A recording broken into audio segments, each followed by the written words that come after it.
내 사주를 보려고 사주팔자 만세력에 내 생년월일시를 입력하면 한자가 8가지가 나오죠. 근데 그 8가지 한자가 좀 어렵다 보니까 이거 나 뭐부터 봐야 되지 하면서 가장 먼저 눈에 들어오는 것은 바로 신살입니다. 천을귀인, 복덕귀인, 월덕귀인, 홍염살, 도화살, 화개살 등등들 보시면서 여러분들이 봤을 때 나는 사주팔자에 천을귀인이 있으니까 또는 도화살이 있으니까 좋겠네 라고 생각하시지만 신살은 그렇게 보시면 안 돼요. 그래서 오늘은 왕초보분들을 위한 셀프 사주 리딩 콘텐츠 3탄 내 사주에 있는 신살은 과연 나에게 어떤 도움이 되는지, 내 사주에 있으면 인생에 큰 도움이 되는 신살들 총정리해서 한번 말씀드려 볼게요.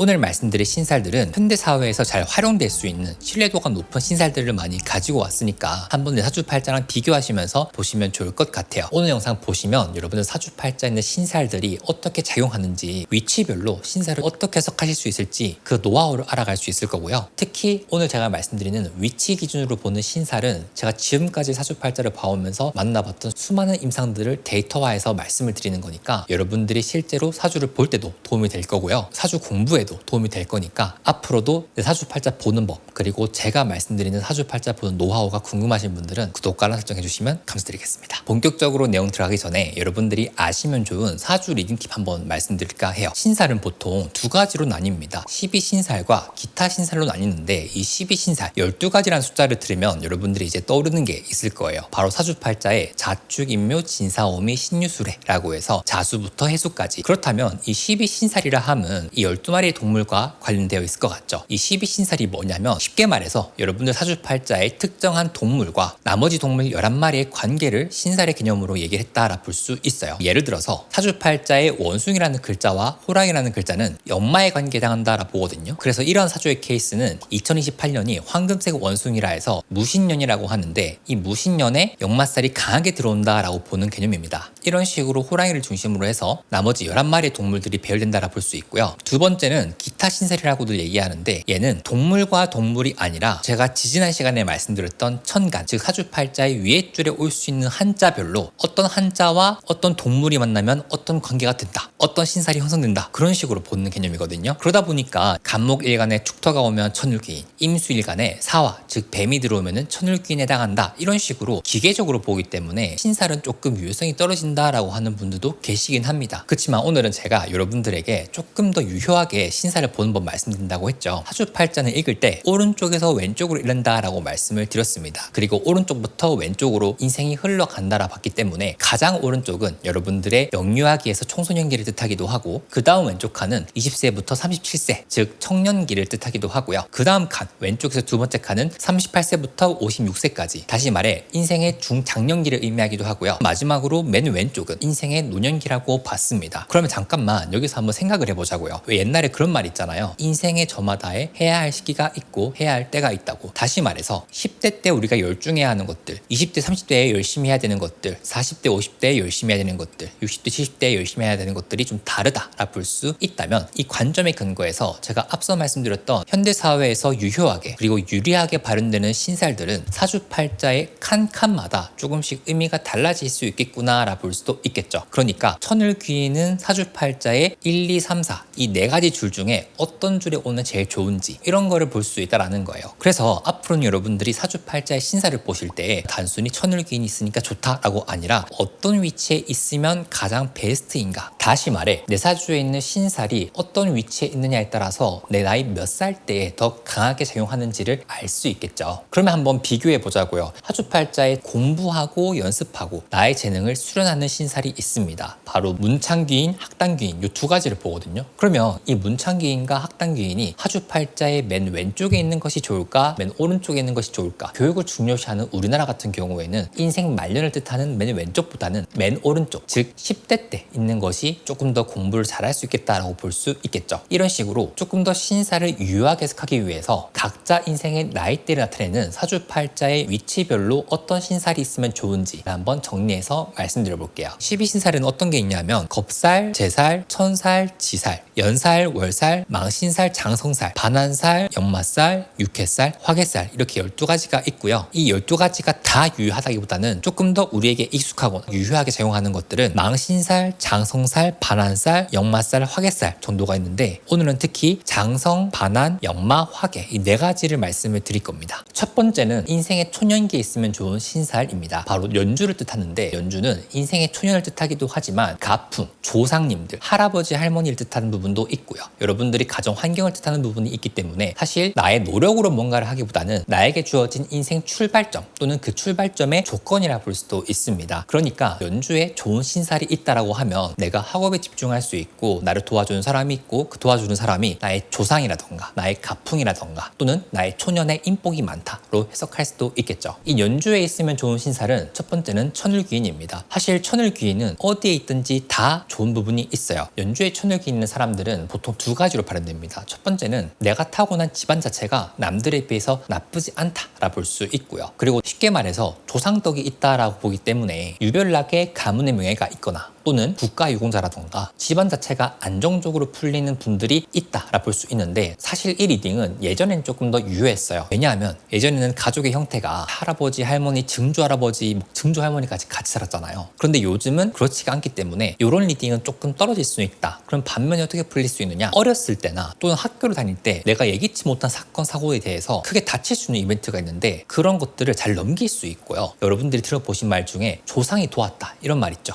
즉 예기치 못한 사건, 사고가 발생해도 내가 유연하게 잘 넘겨가는 경우를 뜻하기도 합니다. 그 외에도 교우관계라던가 또는 내가 학교에서 만나는 선생님들, 학원 선생님 등등 10대에 만나지는 사람들이 비교적 나쁘지 않고 나아가서 나에게 좀 도움이 되는 사람들이 있다라 볼 수 있는 게 천을귀인입니다. 또한 이 연주는 국가라는 의미도 있기 때문에 나중에 공무원이라던가 또는 국가에서 주관하는 시험, 국가의 지원 같은 것들을 받을 수 있는 확률이 크다라 볼 수도 있습니다. 두 번째는 학당귀인 또는 문창귀인입니다. 요건 제가 앞에서 말씀드렸는데 학당과 문창은 공부 또는 예체능에서 내가 열심히 노력하고 연습하는 기운을 뜻하기도 하거든요. 사실 우리가 공부 같은 경우에는 19세 때 그 고3 때 수능을 통해서 결과를 배우는 경우가 많지만 예체능 계열 같은 경우에는 어떤 분야 같은 경우에는 비교적 어린 나이에 전성기를 봐야 하는 분야들이 있잖아요. 그런 분야에서 조금 두각을 나타낸다라 볼 수도 있고요. 문창귀인과 학당귀인 중에서 약간 학당귀인이 조금 더 선비 같은 느낌이기 때문에 어렸을 때 내가 어른들의 말을 잘 순종하고 나에게 주어진 의무 즉 공부라던가 어른들이 시키는 것들을 반항하지 않고 잘하는 그런 성품을 지닌다라 볼 수도 있고요. 문창기인이 조금 더 예체능적인 부분이 있기 때문에 왜 공부 잘하는 친구들 중에서도 그림 그리는 거 좋아하고 음악 듣는 거 좋아하고 막 춤추는 거 좋아하고 약간 이런 식으로 내가 가지고 있는 재능 같은 것들이 10대 때 발현되는 사람이라 볼 수도 있습니다. 대입에 중요한 우리나라 같은 경우에는 학당기인이나 문창기인이 연주의 천을기인보다 조금 더 중요하지 않을까라는 생각도 드네요. 세 번째는 반한살입니다. 반한살 이 개념은 여러분들이 위치 상관없이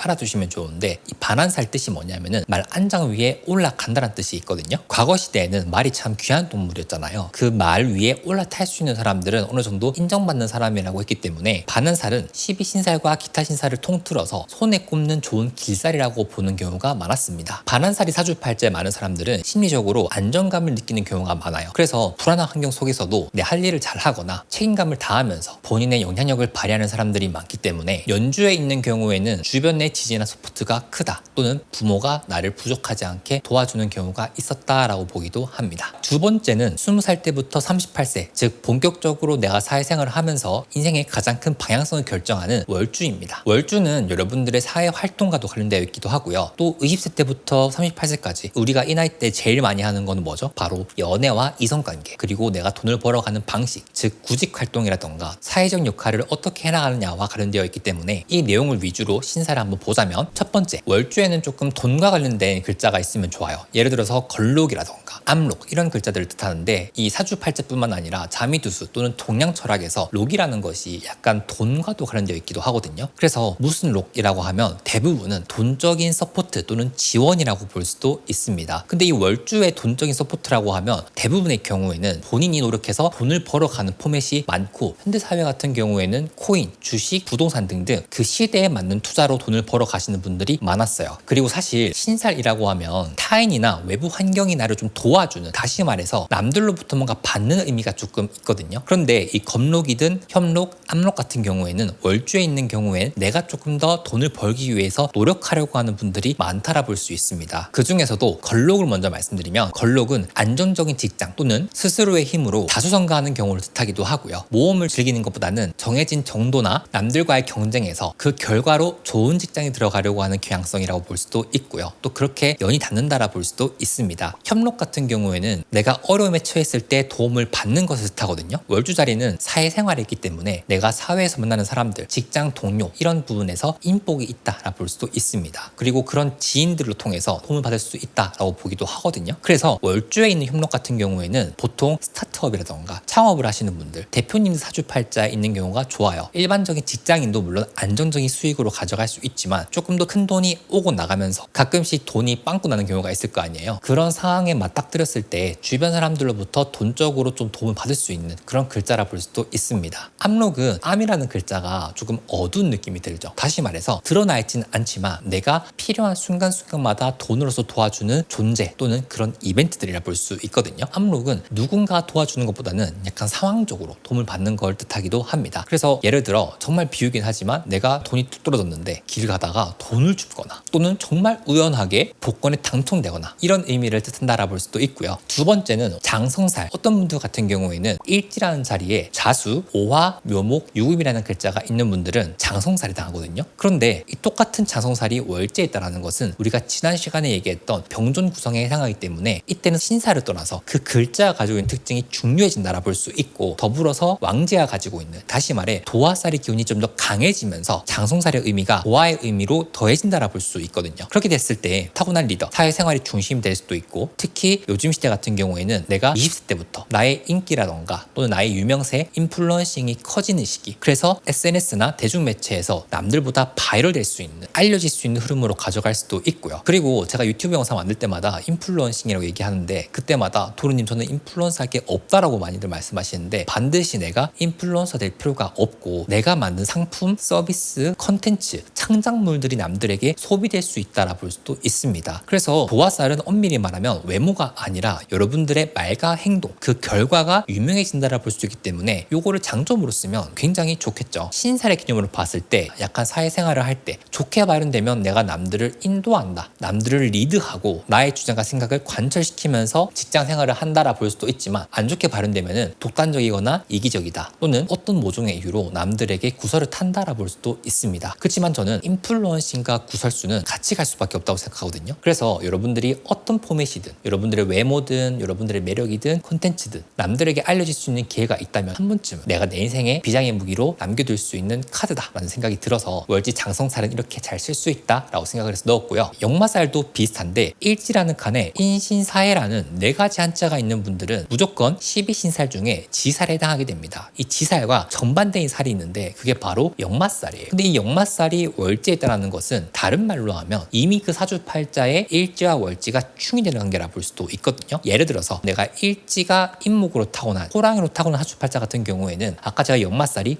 원숭이라고 했죠. 그러면 이 원숭이가 월지라는 글자에 올 때 이 사주 구성만을 두고 봤을 때는 인목과 신금이 서로 충한다라 볼 수 있지만, 신살 개념으로 봤을 때는 역마살과 지살이 같이 있다라 보거든요. 그런데 이렇게 지살과 역마살이 같이 있는 사주팔자 같은 경우에는 그 효과가 극대화되게 됩니다. 그렇게 발현됐을 때 장점은 한 가지를 바탕으로 해서 끊임없이 확장하려고 하는 힘이 있고요. 그 확장의 영역이 역마살의 의미가 조금 더 강해지면서 국내가 아니라 해외로 뻗어나가려고 하고, 특히 현대사회 같은 경우에는 이런 사주 구성을 가진 사람들이 아예 시장 크기가 국내와는 좀 다르다 볼 수도 있거든요. 그래서 왜 미국이나 중국에서 내가 뭔가를 하면은 그 수익이 0 하나가 더 붙는다고 하잖아요. 이런 식으로 좀 발현될 수도 있고요. 다만 단점이라고 하면 이런 사주팔자 유형 같은 경우 일지인목, 월지신금, 일지신금, 월지인목, 일지사화, 월지해수, 일지해수, 월지사화, 이 4가지 해당하시는 분들은 기본적으로 달려가는 것이 디폴트이기 때문에 조금 과하게 내가 뭔가 하나에 만족하지 못하고 끊임없이 뭔가를 판다, 열심히 하려고 한다. 그러다 보니까 번아웃이 오거나 또는 기본 디폴트 자체가 늘 미래를 준비하다 보니까 현재를 좀 못 본다라 볼 수도 있습니다. 이거는 사람들만의 가치관이 좀 다르기 때문에 제가 최대한 객관적으로 말씀을 드리려고 했는데, 한번 여러분들 사주팔자랑 비교해 보시고 내 주변 지인과도 한번 비교해 보시면 좋을 것 같아요. 그렇지만 저는 개인적으로 이런 충되는 구조는 오히려 열심히 살아야 할 20세부터 38세까지 나의 에너지를 극대화할 수 있다라는 측면에서는 긍정적으로 봅니다. 자, 세 번째는 일주라는 칸에 있으면 좋은 신살인데 사주팔자에서 제일 중요한 칸은 바로 일간과 일지, 즉 이 일주를 의미합니다. 일주를 나이대로 얘기하면 38세부터 56세까지를 얘기하긴 하지만 그럼에도 불구하고 일주는 사주에서 나 자신을 뜻하는 글자이기 때문에 나이랑 상관없이 제일 중요한 글자이고 가장 핵심 토대가 되는 글자예요. 그렇기 때문에 보통 이 일주에는 우리가 흔히 얘기하는 좋은 신살인 길살 중에서도 으뜸이 와주면 좋다라 볼 수 있습니다. 그런데 모든 사주에 이 최고의 길살들이 올 수 있는 건 아니에요. 정해져 있는 부분이 있기 때문에 제가 요걸 한번 정리해서 말씀드릴까 하는데, 첫 번째는 그냥 일주 자체를 천을귀인으로 타고난 사주입니다. 문昌기인, 문곡기인, 태극기인, 확단기인, 월덕기인, 천덕기인 등등 다양한 귀인 중에서도 압도하는 귀인이라 볼 수 있습니다. 어느 정도냐면 사주팔자에 공망이라는 개념이 있어요. 저는 잘 안 보긴 하지만 공망이라는 글자는 비어있다라는 뜻이거든요. 그러면 사주팔자에 공망이 있으면은 그 좋은 기능을 못하게 한다라는 뜻이 있는데, 천을귀인은 공망이 붙어 있으면 오히려 공망을 무력화시킨다라고 보기도 합니다. 그만큼 천을귀인은 강력하다라 볼 수 있거든요. 그러면 사주팔자에 천을귀인이 일주에 있으면 어떤 것이 좋으냐? 첫 번째, 타고난 인복 자체가 남들에 비해서 안정적으로 좋다라 볼 수 있습니다. 구체적으로 말씀드리면 38세 이후, 즉 다시 말해 40세부터 만나지는 사람들이 좋은 사람들이 많다. 그리고 그 좋은 사람들이 노년까지 같이 간다는 의미도 있지만, 제가 봤을 때 사주팔자의 천을귀인 자체를 타고난 사람들은 어렸을 때부터 그 사람만의 좀 사근사근한 매력이 있어요. 그러면 사주팔자에 타고난 천을귀인은 어떤 사람들이냐? 이 일주라는 칸에는 총 60마리의 동물이 들어올 수 있거든요. 사주팔자에서 얘기하는 동물은 12마리 동물은 맞는데 그 12마리 동물이 각각 목화토금수라고 해서 초록색, 빨간색, 노란색, 흰색, 까만색을 가질 수 있어요. 그래서 사주팔자는 총 60마리 동물로 얘기하거든요. 이 60마리 동물 중에서도 제가 지금 말씀드린 4가지 일주는 천을귀인을 강하게 타고난 글자이기도 합니다. 바로 정유일주,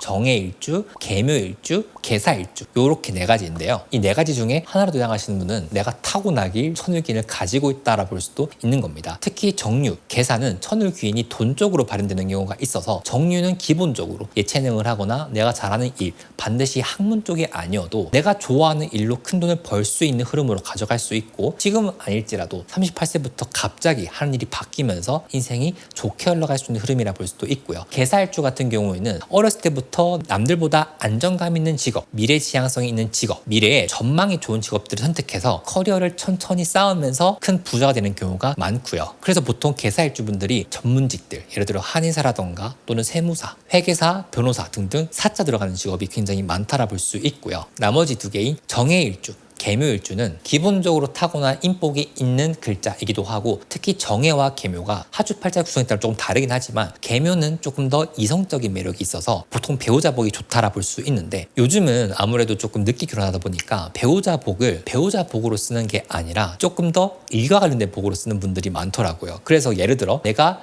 계묘일주인데 조금 결혼이 늦었다 하시는 분들은 결혼에 대한 니즈보다 나 중심으로 좋은 팀원을 모아가거나, 또는 내가 크든 작든 규모와 상관없이 내 사업을 하는 데 있어가지고 커뮤니케이션 또는 인적 커뮤니티를 기반으로 해서 내가 내 일을 이뤄가려고 하시는 분들이 많고요. 정해일주 같은 경우에는 기본적으로 배우자 복이 많은 글자라 해서 남녀 모두에 적용되는데, 특히 남자보다는 여성분들에게 조금 더 해당된다라 볼 수도 있습니다. 그런데 이 인복이라는 건 사실 사주팔자의 구성도 구성이지만 결국엔 그 사람의 인성이 가장 중요하거든요. 아무리 이 4가지 일주를 타고났다 하더라도 인성이 만약에 빠았다라고 하면은 그 인복이라는 게 좀 덜 발현되는 경우가 있습니다. 그렇지만 제가 실제로 경험해본 경우에는 이 4가지에 해당하는 분들은 기본적으로 나이가 들수록 사람의 마음을 훔칠 수 있는 그런 매력이 있어요. 인간관계를 전략적으로 잘하는 것도 있겠지만 기본적으로 그 사람이 사람을 귀하게 여긴다라던가, 또는 내 사람한테는 분명히 잘해주는 뭔가가 있다라던가, 그냥 천을귀인 하면은 4가지 일주 요거네, 나 아니니까 넘어가야지 라고 하지 마시고, 여러분들 주변에 이 4가지 일주에 해당하시는 분들 중에서 내가 배울 만한 건덕지가 있다라고 하면은 그건 열심히 여러분들 것으로 한번 만들어 보는 것도 좋지 않을까 합니다. 2번째는 화개살입니다. 2가지 의미를 보시면 좋아요. 이 일주라는 것은 배우자라는 의미도 있기 때문에 앞에서 말씀드린 천을귀인이 일주에 있는 사람들은 기본적으로 배우자복도 나쁘지 않은 경우가 보통이다라고 보긴 하거든요. 근데 화개살은 조금 다릅니다. 일지라는 칸에 진술충미가 있는 분들은 무조건 화개살이 강하다 볼 수 있어요. 사실 신살로만 접근하면 배우자 자리가 안 좋다라 볼 수 있는데, 근데 여러분 배우자복이 안 좋은 사람이 돈은 진짜 많이 가지는 경우가 있어요. 그리고 이 배우자라는 의미가 현대사회에는 조금 떨어지기 때문에 특히 결혼을 안 한 2030 분들 중에서 사주팔자에 진술충미라는 글자가 일지에 있는 분들은 나중에 크게 돈과 관련될 수 있는 부분이 있겠구나라는 생각을 하시면 되고요. 화개살의 원래 의미는 나의 예술적인 또는 정신적인 깊이를 뜻하는 글자거든요. 즉 내가 평생 살아가야 되는 일주라는 칸에 화개살이 있다는 거는 그만큼 한 분야의 전문가가 될 수 있다는 뜻이기도 하고, 그 능력으로 말미암아서 내가 큰 돈을 벌 수 있는 구성이라 볼 수도 있는 거예요. 그런데 이 화개살은 화개살이 발현되는 조건들이 있습니다. 그리고 이렇게 발현되었을 때 사주팔자의 화개살, 진술충미 이 네 가지 글자가 발현되는 방향성이 좀 달라요. 이걸 왜 말씀드리냐면은 제가 조만간 화개살 인율 영상을 만들면서 여러분들 사주팔자에 있는 진술충미가 언제 발현되고 어떻게 쓰면 좋은지 25, 26, 27, 28, 29, 30년 근 10년을 기준으로 어떻게 쓰면 좋을지를 좀 말씀을 드릴까 하거든요. 그래서 제가 조만간 빨리 이거는 정리해서 한번 말씀드려 보도록 할게요. 구독해 주시고 조금만 기다려 주시고요. 또한 기본적으로 화개살을 가지고 있는 사람들이 본인만의 인생에 대한 깊이와 철학이 있기 때문에 가벼운 느낌이 아니라 알면 알수록 진국인 경우가 있습니다. 사실 대인관계를 할 때도 셀프 브랜딩 관점이라던가 그 사람이 주는 신뢰감적인 부분에서는 분명히 좋은 흐름이 있기 때문에 내가 누군가의 첫 만남에서 묵직한 이미지를 줄 수 있다면 그거는 굉장한 메리트를 생각하거든요. 그래서 조건부로 일지 화개살 같은 경우에는 길살로 발현시키려면 내가 평생 동안 나만의 분야 하나쯤은 만들어둔 다음에 그것을 발현시킬 수 있는 방법과 실력을 늘 고민하시면서 그 화개살이 열리는 연도에 내가 잘 준비되어 있었다면 남들보다 그것을 돈과 명예로 보상받을 수 있는 사주 구성이라고 말씀드리고 싶습니다. 제가 여러분들이라면 내가 가지고 있는 재능과 전문성을 가지고 어떻게 나의 가치를 뻥튀기 할 수 있을까를 조금 더 고민해 볼 것 같습니다. 마지막으로는 사주팔자의 시주, 즉 말년에 있으면 좋은 신살들을 좀 말씀드릴까 하는데요. 첫 번째는 반환살입니다. 앞에서 잠깐 말씀드렸지만 반환살 자체가 의미하는 바가 정서적인 안정감을 뜻하기 때문에 말년에 내가 편안하라는 것은 말년까지 열심히 막 일해야 되고 이런 게 아니라 조금 유하게 부유하게 보낼 수 있는 시주 반환살을 말씀드리고 싶고요. 그 다음에 귀인 종류는 시주에 있으면 좋은 이유가 사실 시주의 의미가 자식이기도 하기 때문에 자식과 귀인을 결부시키면은 효도하는 자식, 나의 후견인이